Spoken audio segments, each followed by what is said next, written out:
Daniel capítulo 6, verso 1, diz assim a palavra do Senhor. Pareceu bem a Dario constituir sobre o reino 120 sátrapas que estivessem por todo o reino. E sobre eles 3 presidentes, dos quais Daniel era um, os quais estes sátrapas dessem conta para que o rei não sofresse dano. Então, o mesmo Daniel se distinguiu desses presidentes e sátrapas porque nele havia um espírito excelente. O rei pensava em estabelecê-lo sobre todo o reino. Então, os presidentes e os sátrapas procuravam ocasião para acusar Daniel a respeito do reino. Mas não puderam achá-la, nem culpa alguma, porque ele era fiel, e não achava nele nenhum erro, nem culpa. Disseram, pois, esses homens: nunca acharemos ocasião alguma para acusar este Daniel, senão a procurarmos contra a lei do seu Deus. Então, esses presidentes e sátrapas foram junto ao rei e disseram... Até aí tá bom, o restante eu vou explicando. Qual que é o contexto aqui de Daniel? Nos capítulos anteriores, antes de chegar aqui no capítulo 6, Nabucodonosor tinha sido rei da Babilônia, após ele, Belsazar, e agora quem reinava era Dario.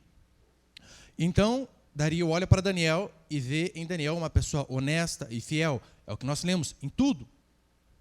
Então, o que ele faz? Como ele não conseguia cuidar de todo o reino, ele divide, como se fossem as capitanias hereditárias lá de quando você estudava a história, né? Não sei se você lembra. Quando o Brasil foi dividido em capitanias, o rei fez assim, dividiu em 120 pedaços o seu reino, e sobre esses 120 ele colocou como se fossem prefeitos.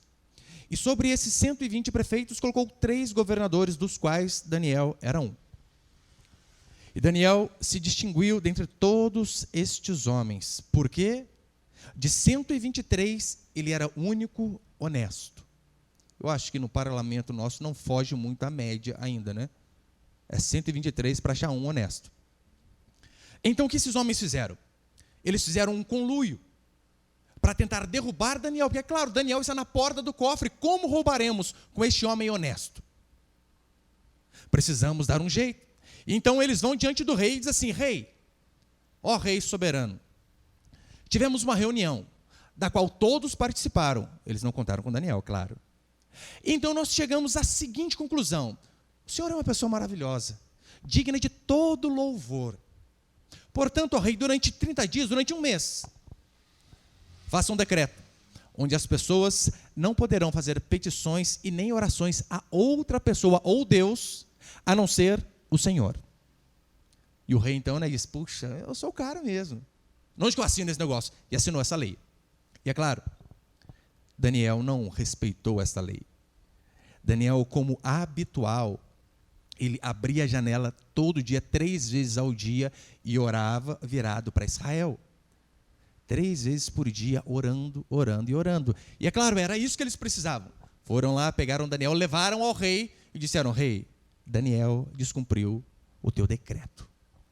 E sabe o que é interessante? Aqui no capítulo vai dizer que o rei gostava muito de Daniel. O rei tentou fazer tudo que ele podia, editar uma medida provisória, não funcionou. E aqueles homens disseram para ele: olha, assim funciona a lei dos medos e dos persas. Daniel tem que ser jogado na cova. E diz a escritura que o rei ficou angustiado, mas mesmo assim cumpriu com a sua palavra, levou para a cova, mandou uma pedra fechar, foi para sua casa e o sono fugiu dele, diz a escritura, ou seja, ele não dormiu. E quando ele estava colocando Daniel na cova, ele disse assim: que o teu Deus te proteja, te guarde e te livre. Então, no outro dia cedinho, o rei vai à cova e chama Daniel e diz: Daniel, servo do Deus vivo, aconteceu por acaso do teu Deus te salvar? E Daniel responde lá do fundo da cova: ó rei, vive eternamente, o meu Deus fechou a boca dos leões, porque ele não achou falta em mim. Nunca falei com Deus e nem com o Senhor, ó rei. Então o rei abre a cova, arranca Daniel, e o que diz a escritura é que aquelas pessoas que fizeram aquele conluio para que Daniel fosse preso, para que Daniel fosse jogado na cova, aquelas pessoas, aqueles homens, junto com suas mulheres e junto com seus filhos, toda a família, foram lançados na cova a qual eles prepararam para Daniel. Então eles não chegaram nem no meio do caminho. Diz a escritura que os leões estraçalharam os seus ossos. Esta é a palavra que a escritura usa. Percebe que aqueles homens que intentaram o mal contra Daniel receberão a paga por suas próprias maldades. Assim como acontece no livro de Esther. Amã, ele é enforcado na forca que havia preparado para Mordecai. O grande tema aqui do livro de Daniel é fidelidade a Deus. Ser fiel ao Senhor. Mesmo em tempos difíceis, mesmo em situações extremas, a Escritura nos ordena: sejam fiéis. Não importa o que todos estejam fazendo, seja fiel a Deus. O grande milagre aqui do livramento foi apenas consequência da fidelidade deste servo do Senhor. Assim como aconteceu também com seus amigos, Sadraque, Mesaque e Abidnego, lembra? O rei fez uma imagem em Nabucodonosor e disse: todos terão que se dobrar diante dela. O que aqueles três fizeram? Não faremos. Nos prostraremos apenas diante do Senhor. Foram lançados na fornalha e o Senhor os livrou. Será que o homem, ele é apenas produto do meio ao qual ele vive? Ou há a possibilidade de eu e você sermos fiéis, mesmo em um mundo corrompido? Será? Você sabe, Daniel era um político, e em meio a um tanto de políticos corruptos, ele permanecia fiel ao seu Deus e ao seu governante direto, que era o rei. Hoje vivemos uma crise de integridade. Perceba que o problema aqui no livro de Daniel não é um método de governo, não é. Porque métodos anteriores também falharam. Se você for ler apenas o livro de Daniel, você vai ver que a Babilônia, com sua monarquia absolutista, onde Nabucodonosor mandava e ninguém falava nada, diz a Escritura que a monarquia absolutista de Nabucodonosor falhou. E então depois, avançou e entra Dario, o Medo, com sua monarquia parlamentarista, onde ele não era a autoridade máxima do reino. Mas havia um parlamento, assim como é o nosso hoje. O nosso presidente, ele não é a autoridade maior do nosso país. Ele também presta conta à Constituição. A Constituição é a nossa maior lei. Mas perceba, mudou o rei, mudou o regime, e as pessoas continuaram se corrompendo. Por quê? O problema não está em um método de governo infalível, mas o problema está no homem com seu coração podre e corrupto quando ele está longe do Senhor. Este é o grande problema. Então, não espere, estamos às portas de uma eleição municipal, achar o candidato ideal, o candidato perfeito. Temos que escolher o menos pior, é claro. Temos que analisar os métodos de governo, claro que sim. Todavia, o mais importante é o temor que as pessoas têm diante do Senhor. Isso é o mais importante. Perceba que mesmo constituindo 120 prefeitos, 3 governadores, fiscais do povo, mesmo assim, quase todos, 99,9% se corromperam. Por quê?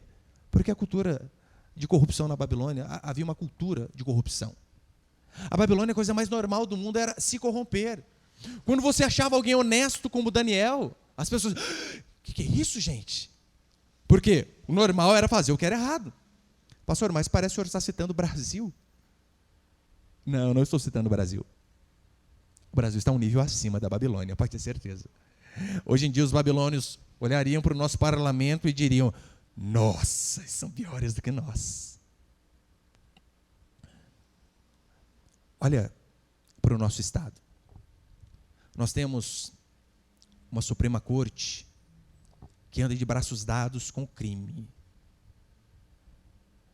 que defende criminosos e solta criminosos o tempo todo. Tem uma série na internet chamada Os 11 Supremos do Brasil Paralelo. Desafio você a assistir. Eu quase chorei depois que eu terminei aquilo lá, porque cada episódio fala sobre um ministro do Supremo Tribunal Federal. Ao terminar de assistir sobre os 11, sabe o que eu fiz? Estamos lascados. Estamos perdidos, literalmente. Tamanha era a angústia de saber os homens que nos governam. Mas calma aí, pastor, o judiciário julga. Normalmente numa nação é assim que funciona. Não no Brasil. Não, aqui não. Aqui o nosso judiciário julga, o nosso judiciário legisla e o nosso judiciário governa. E como já disseram, a pior ditadura é a ditadura do judiciário, porque contra ela ninguém pode recorrer. Vivemos em um mundo, em uma nação, onde verdades de algumas pessoas, de algumas minorias, são tentadas a enfiar em nossa cabeça. Nós temos a obrigação de ouvi-las e não questioná-las, de forma que aquilo passe a ser certo e ai de quem questionar. Vivemos uma ditadura não apenas do judiciário, vivemos uma ditadura do homossexualismo. Você sabe disso, não se pode falar contra, não se pode. É interessante, se você começar a ler sobre o porquê o Império Romano caiu, a maioria dos historiadores vão dizer que foi por conta da imoralidade. A imoralidade derruba um governo. Hoje nós vivemos a ditadura do homossexualismo, dos transgêneros, dos transformers, é tudo, né? Tudo. Nós temos que aceitar. Tammy é pai. Temos que aceitar. Vai falar alguma coisa contra? Não pode. Nós temos que aceitar. O Miss Goiás é menino. Sabia? Travecão. O pastor fez cirurgia. Não interessa, por dentro o DNA é homem, os órgãos é homem. E não podemos falar nada contra. Temos que aceitar essas coisas. Temos que aceitar. Linguagem neutra. Já ouviu falar dessa novidade agora? Esse pessoal só está um pouquinho atrasado, né? Faltou ler 1984, de George Orwell. Ou assistir Os Trapalhões. Por quê? Eu não consigo, irmãos, falar sério essas partes. Não dá. Lembra? A linguagem neutra é mais ou menos o seguinte. Eles dizem assim, olha, eles estão tirando a desinência, né, masculina e feminina das palavras e trocando por uma desinência neutra. Como assim? Não é dele nem dela, é dele. Não é aquele nem aquela, é aquele. Não é o Aquiles de Troia, não. Aquile. Não é estou cansado ou estou cansada, eu estou cansade. Cacildes. Não parece Mussum? Eles estão pensando que estão reinventando a roda. Acho que são os mais antigos que pegaram, né? Mussum. Mas perceba, o mundo é humanista. O homem é o centro. Deus tem sido colocado de lado. Isso é mais uma prova que o nosso Senhor está às portas. Olha o que vai dizer 2 Timóteo capítulo 3, verso 1. Sabe, porém, isto: nos últimos dias sobrevirão tempos difíceis, pois os homens serão egoístas, avarentos, jactanciosos, arrogantes, blasfemadores, desobedientes aos pais, ingratos, irreverentes, desafeiçoados, implacáveis, caluniadores, sem domínio de si, cruéis. Não é isso que nós vemos? Onde uma pseudo-pastora mata o marido com a ajuda dos filhos e faz uma encenação digna de Oscar no enterro do rapaz. Mas amigos dos prazeres, que é amigo de Deus, tendo forma de piedade, negando-lhe, entretanto, o poder, foge também destes. Este não é o retrato daquilo que nós vemos cotidianamente? É. Mas o interessante é que, enquanto todas as pessoas aqui da época de Daniel se dobravam diante do politicamente correto, Daniel se dobrava apenas diante do Senhor.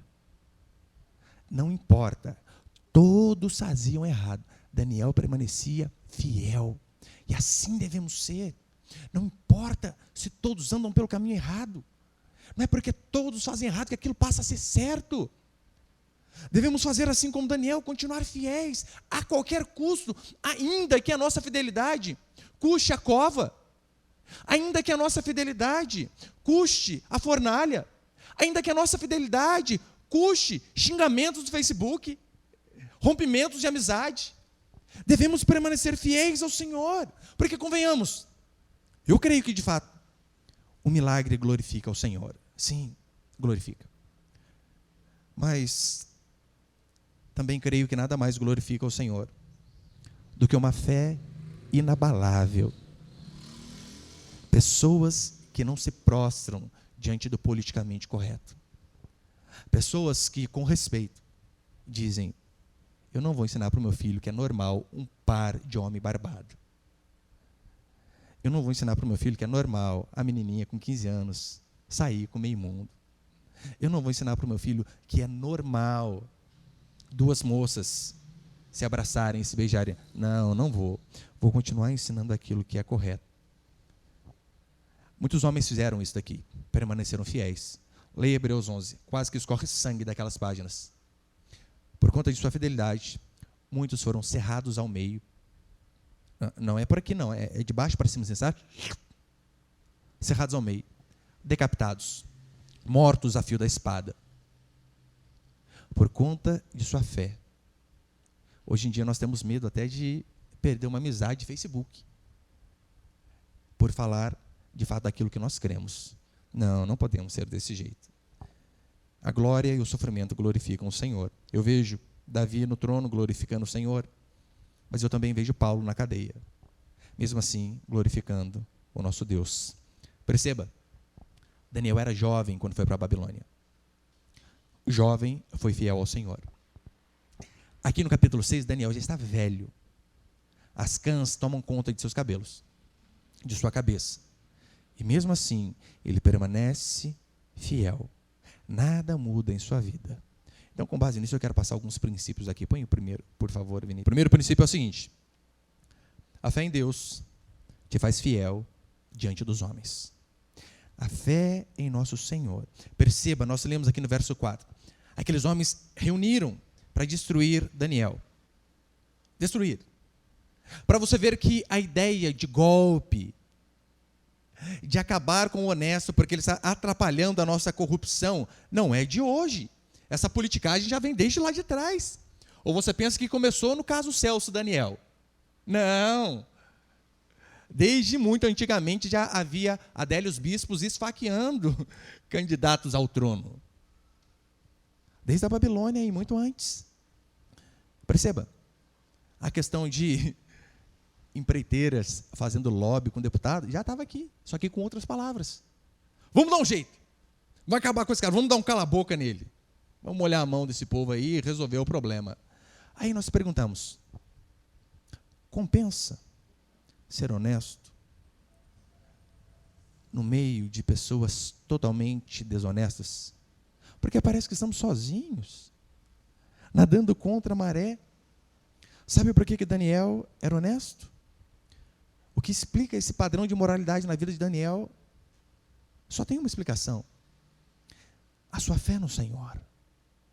A crença de que, assim como o irmão leu aqui no começo do culto, o Senhor olha lá do alto sobre nós todos. Os olhos do Senhor passam por toda a terra. E o temor do Senhor deve estar diante de nós. Com qual finalidade? A fim de que não pequeis. Por este motivo, Daniel era honesto. Ele temia o Senhor de todo o seu coração. A fé em Deus é a base para alguém ser bom de verdade. Portanto, não acredite nessa ladainha de que a pessoa, pastor, a pessoa ali, ela não é crente, mas tem um coração bom. Mentira! Não é. Não existe. Não existe pessoas boas longe do Senhor. Essa história de moralidade sem fé genuína é utopia. É um paraíso que não existe. Olha para você ver o fracasso dos movimentos humanistas ao longo da história. Movimentos que pregaram a moralidade sem a fé em Deus. Iluminismo. A crença do iluminismo, fazendo uma síntese bem rápida, era: somos homens iluminados. A nossa mente há de nos guiar. Não precisamos da religião, não precisamos da igreja, não precisamos de Bíblia. Sabe o que aconteceu no século do iluminismo? 2 guerras mundiais. Centenas de milhares de pessoas mortas. Não creia nesses movimentos que pregam uma moralidade sem a fé genuína no Senhor. Não funciona. É por isso que o comunismo nunca vai dar certo. O comunismo é anticristão. É por isso que os seus braços, como o socialismo, como o esquerdismo, como o feminismo, nunca darão certo. Por quê? Porque eles ignoram totalmente a Escritura. Na verdade, eles seguem o princípio de Marx, que diz que a religião é o ópio do povo. É uma droga onde as pessoas procuram para dar um louco.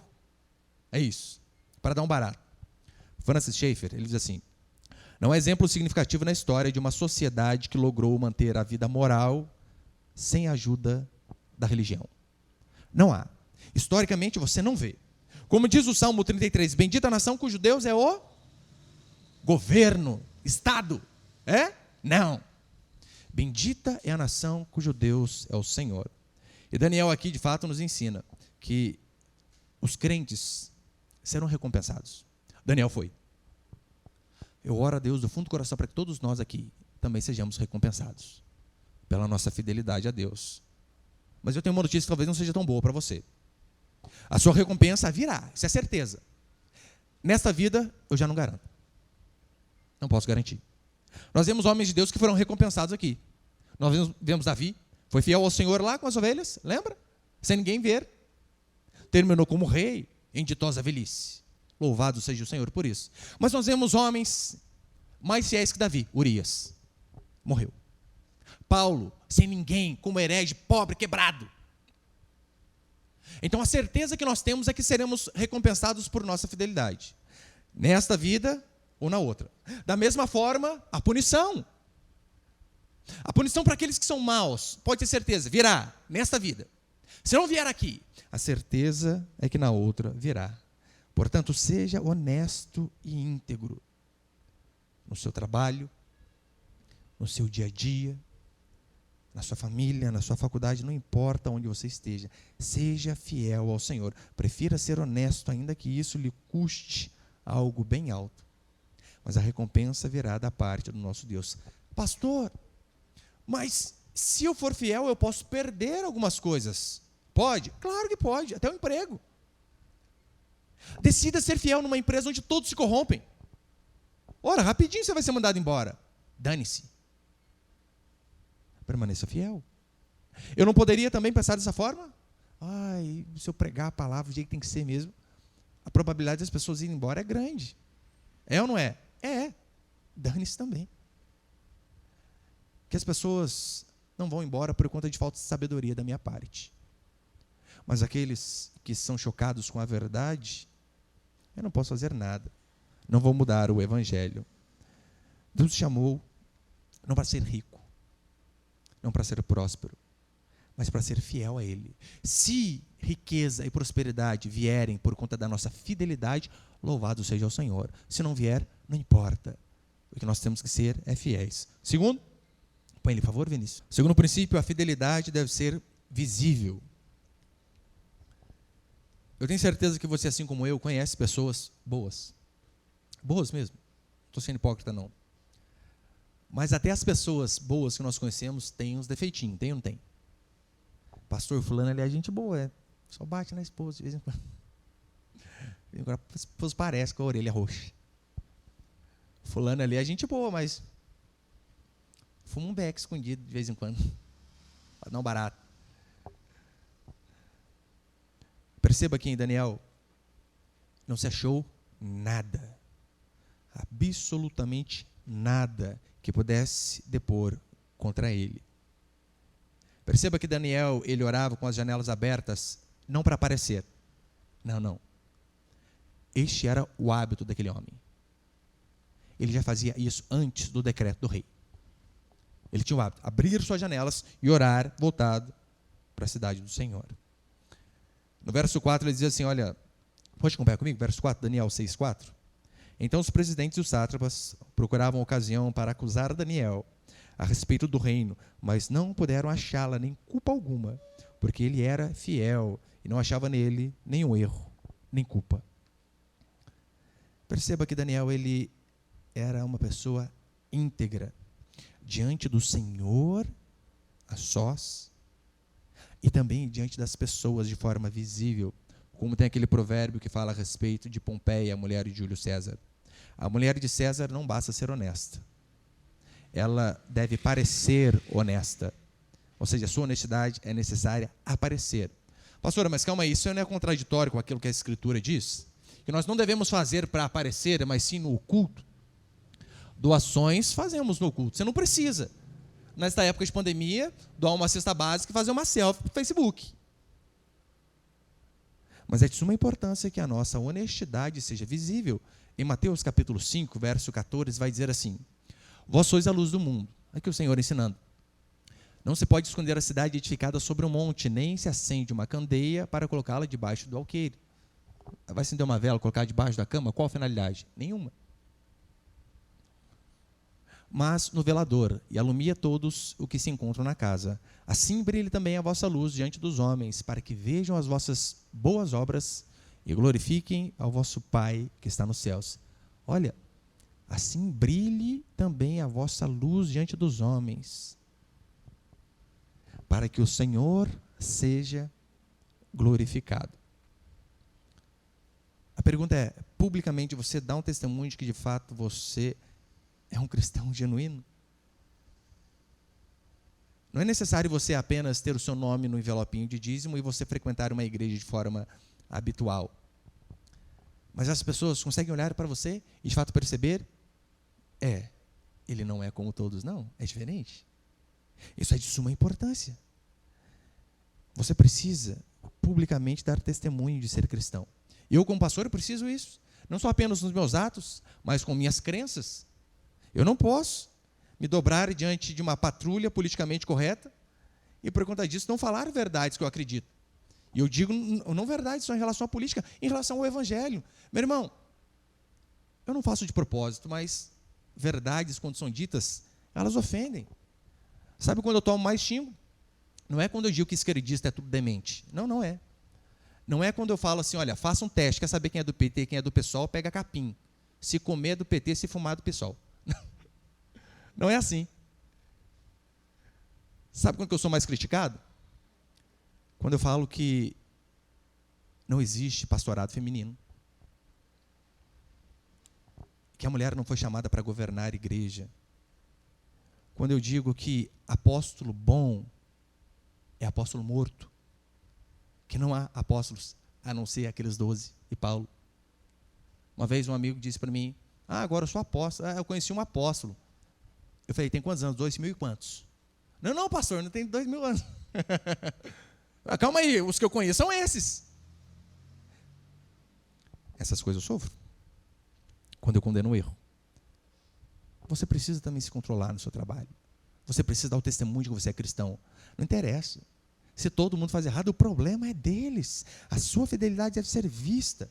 Vista em tudo. Irmã, eu falo de todo o meu coração. A sua fidelidade precisa ser vista na forma como você se veste. Na forma como você fala. Eu sei que agora está fazendo um calor danado.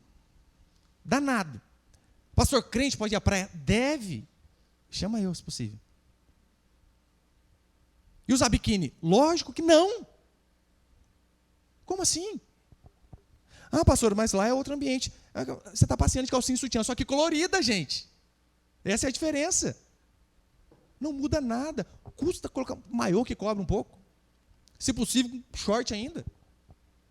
Porque você sabe, mulher de biquíni cristã, primeiro que já é sensual. Se você é bonita. Se você é feia, é ridículo. Então você precisa, sim, fazer uma autoanálise. Olha, a minha roupa tem glorificado o Senhor? E não apenas em traje de banho, claro. Vestido tem que ficar aqui, no joelho. Daí põe o negócio no meio da coxa.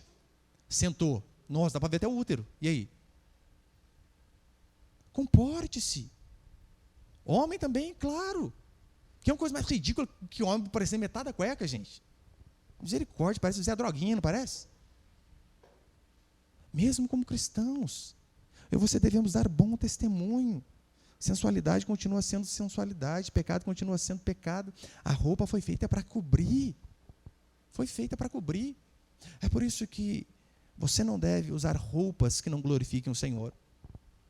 Pastor, como que eu sei? Pensa assim, olha, colocou lá um camisetinho, um short, uma saia. Eu iria ao culto com essa roupa? Está muito curto, então não tem que usar em lugar nenhum. Pronto. Mas não apenas a roupa, nós temos que glorificar o Senhor. O nosso linguajar precisa glorificar a Deus. Nossas palavras. Não podemos, é claro, palavrão que se espera que não falemos mesmo. Mas nem palavras de baixo calão, não devemos ficar repetindo, de forma alguma. Lembra Pedro? Diz a Escritura que Pedro, quando ele negou a Jesus Cristo, chega uma mulher diante dele, antes do galo cantar, a última vez, e disse assim: você andava com ele? E Pedro: não, eu juro por Jesus que não conheço esse Jesus. Você andava com ele, eu sei, sabe por quê? O teu modo de falar te denuncia. Você fala igual. Será que o nosso modo de falar nos denuncia como cristãos? Se ajuntassem provas para nos condenar como filhos de Deus, você acha que eles conseguiriam provas o suficiente por conta do nosso comportamento, nossas roupas, nosso linguajar, a forma como nós tratamos os outros? Vocês viram o rapaz ali saindo xingando aqui, né? Começo do culto.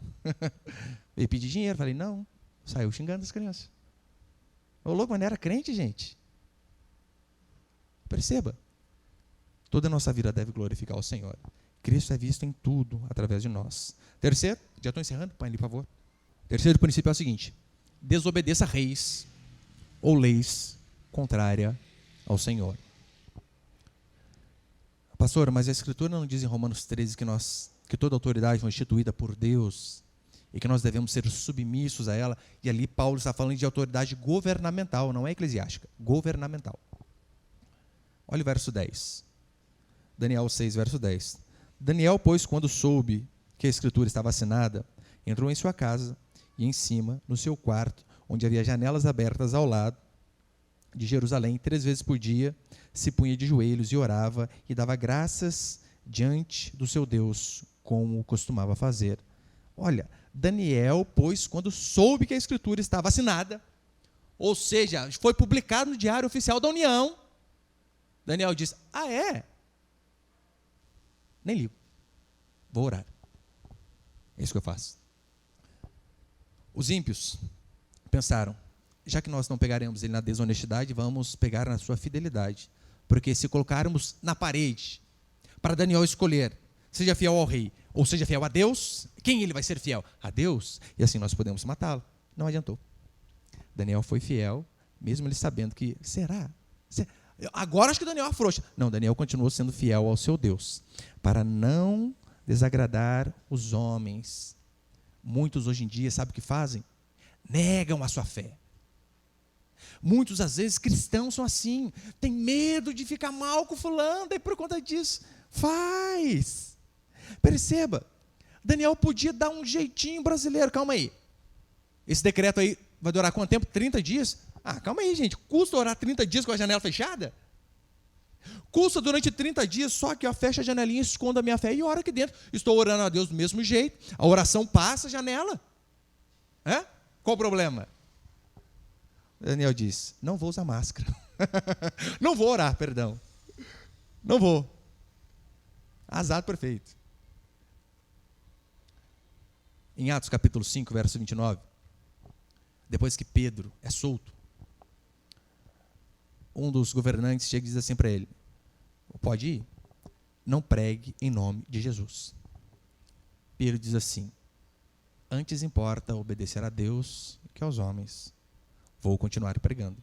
Perceba, Pedro foi respeitoso, mas continuou fazendo aquilo que ele sabia que era o correto. Eu e você, nós somos sujeitos a uma lei civil, claro que somos. Não somos, infelizmente, mais uma nação teocrática, onde Deus governa de forma absoluta. Estamos sujeitos a leis dos homens. E vamos obedecê-la, com certeza. Desde que essa lei não entre em atrito com a lei do nosso Deus. Porque se entrar em atrito, falaremos como Pedro: antes importa obedecer a Deus que os homens. Não foi assim que nós fizemos em relação aos cultos? Não pode ter. Não pode, é o escambau juvenal. Vamos fazer. Não pode. É inconstitucional o que o prefeito está fazendo com a nossa cidade. Não obedeceremos. Dentro, claro, com todos os cuidados, isolando o pessoal que tinha mais idade, com comorbidade, continuamos cultuando ao Senhor. E esses dias perguntaram: pastor, já está tendo culto presencial na sua igreja? O prefeito nem deixou, já estava. Já estávamos. Claro que sim. Antes importa obedecer a Deus que os homens. Agora, se a sua promoção no trabalho está vinculada à sua desonestidade, a sair com o chefe, a aceitar um suborno, a participar de algum tipo de corrupção, seja passiva ou ativa, não aceite. Perca a promoção. E é claro que isso acontece. Olha, o casal da nossa igreja que tem uma empresa de festa, e a irmã me dizia que olha, a prefeitura, em uma cidade aí, né, pode falar qualquer, pegou e falou assim, olha, a gente vai contratar vocês por X valor, tá bom? Beleza. Mas na nota, vocês colocam 2x, beleza? Não. Claro que não. Não faremos, não faremos. E aí, se perder o contrato? Dane-se. Cremos que o Senhor proverá. Na igreja, você acha que eu também não sou tentado a isso? Toda vez, irmão, que eu venho pregar os negócios aqui, eu pensei, puxa vida, Senhor, se aquele lá ouvir, vai ficar bravo. Eu tento dar uma maquiada aqui, mas verdade precisa ser dita. Antes importa obedecer a Deus que os homens... Eu coloquei outra frase ali do Francis Schaeffer, não? Não coloquei, né? Pode voltar lá. Francis Schaeffer, mais uma vez, ele diz assim, em praticamente todos os lugares onde a reforma protestante, foi bem sucedida, houve algum tipo de desobediência civil. Tem que haver. Porque você imagina, o Estado aí decreta que as igrejas são obrigadas a fazer casamento homoafetivo. E aí, pastor, o que você faz? Eu vou desejar de todo o meu coração ser preso, porque eu não vou fazer. Chega 2 barbudos que você imagina, João, você aceita o José com o seu marido? Não farei. E é bom essas coisas ficarem gravadas, sabe por quê? Vai que um dia eu fico com medo e arrego, hein? Você, pastor, você falou lá atrás, hein? Já era. É assim que funciona. Devemos amar sempre. Por exemplo, os nossos pais. Honrá-los, mesmo que eles não sejam cristãos. Todavia, se eles pedirem algo que seja contrário à Escritura, com todo respeito, não faremos.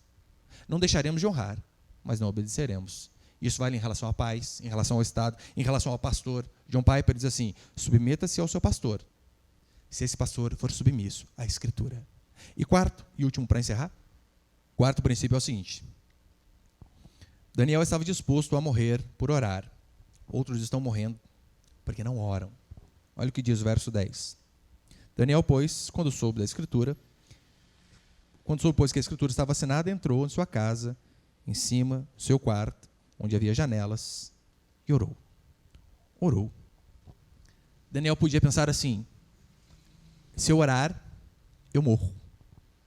Literalmente. Deve ter passado nessa cabeça dele. Só que provavelmente ele pensou de outra forma. Se eu não orar, já estou morto. Eu devo orar. Daniel não aceitou ficar 30 dias sem orar. 3 vezes ao dia orando. Infelizmente tem cristãos que oram 3 vezes na vida e olha lá. Só quando a criança fica doente. Daí lembra de orar. Senhor, ajuda meu menino. Perdeu o emprego. Até jejua. Daniel tinha isso como hábito. Sabe por que às vezes coisas não acontecem em nossas vidas? É porque não oramos. É porque não buscamos ao Senhor. Às vezes tomamos decisões erradas. Por quê? Falta de oração. Falta de dizer, Senhor, qual é a tua vontade? Hoje mesmo conversava com um rapaz. Tentou suicídio por conta do quê? Decisões erradas. Não ora, não busca Deus. Faz lambança.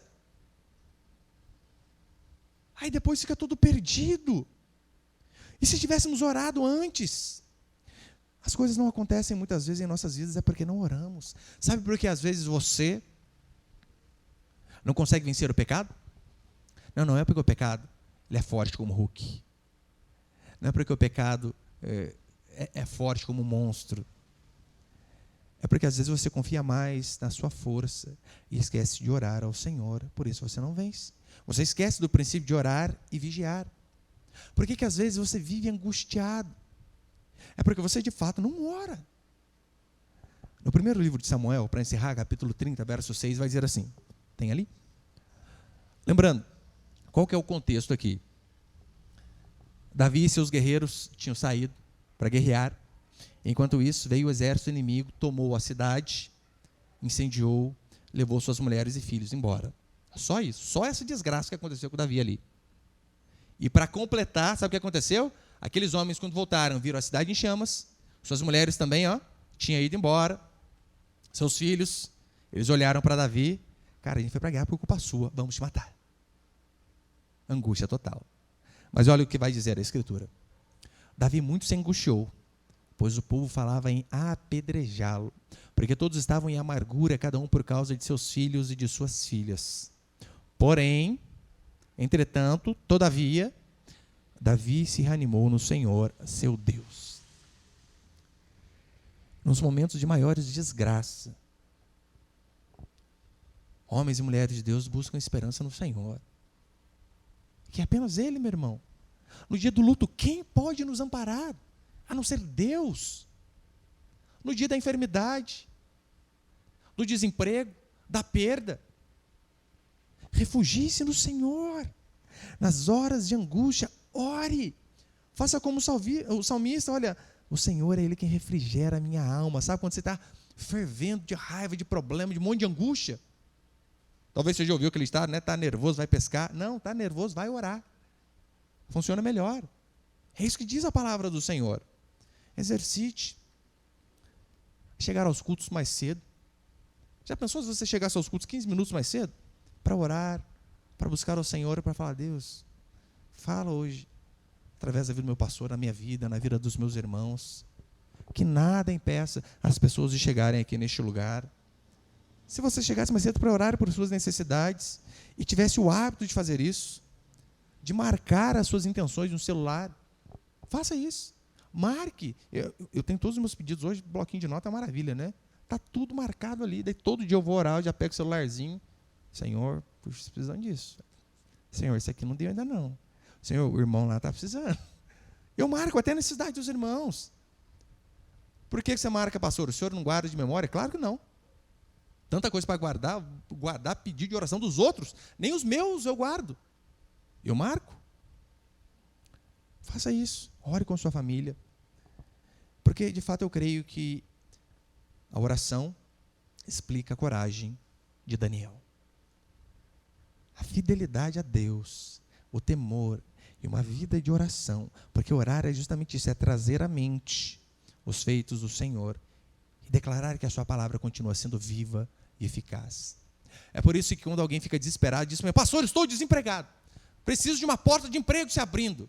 Sabe o que eu lembro? Calma aí, Deus abriu o mar? O que é uma porta de emprego? Pastor, fulano está doente. Calma aí. Ressuscitou morto. O que é um câncer? O que é? Nada é impossível para o nosso Deus. A base da integridade de Daniel é sua vida de fé e seu relacionamento com Deus. Por isso que se nós permanecermos firmes e fiéis a Deus, pode ter certeza, é possível sermos fiéis mesmo em um mundo infiel. Mesmo em um mundo corrompido, é possível que nós venhamos a permanecer fiéis, desde que o Senhor é quem guia a nossa vida. Ele tem que ser o guia do nosso casamento, da educação dos nossos filhos. Sim, é possível manter o nosso casamento, não porque somos bons, porque convenhamos, irmão, coisa mais difícil, 10, 15, 20 anos com a mesma mulher. Gente do céu,